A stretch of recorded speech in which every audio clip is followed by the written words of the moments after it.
बऱ्याचशा सीनियर सिटिझन्सना अशी एखादी वेळ येते जेव्हा त्यांना तोंडातील सगळे दात काढायची गरज पडते. सगळे दात काढल्यानंतर आपण डेंटिस्टकडे गेलो की आजकाल बरेचदा जी सुचवण्यात येते ट्रीटमेंट ती म्हणजे इम्प्लांट्सवरती सगळे दात फिक्स बसवणे, जी अतिशय उत्कृष्ट ट्रीटमेंट आहे, त्यात काही वादच नाही.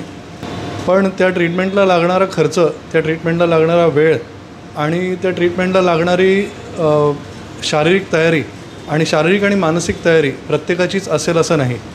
अशा वेळी दुसरी कुठली ट्रीटमेंटच नाही असं समजू नये. कंप्लीट डेंचर्स किंवा मराठीत ज्याला आपण साधी कवळी म्हणतो, तीसुद्धा खूप चांगली ट्रीटमेंट आहे.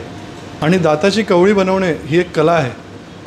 आणि आमच्याकडे कित्येक असे पेशंट्स आहेत जे सिंपल कवळ्या वापरून वर्षानुवर्ष बऱ्यापैकी खाणं खाऊ शकतात आणि त्या दिसायलाही बऱ्याच नॅचरल दिसू शकतात. सो कोणाला मधले सगळे दात काढायची गरज असेल आणि असं वाटत असेल की आता नुसते इम्प्लांट्स करूनच मला सगळे दात बसवायला लागतील, तर असं समजू नका. नुसत्या कवळ्या करूनही खूप चांगली ट्रीटमेंट होऊ शकते. आणि ज्या डेंटिस्टना कवळी बनवण्याची कला अजून आहे ज्यांच्या हातात, त्यांच्याकडनं नक्कीच तुम्हाला चांगली ट्रीटमेंट मिळू शकते. So there are always options.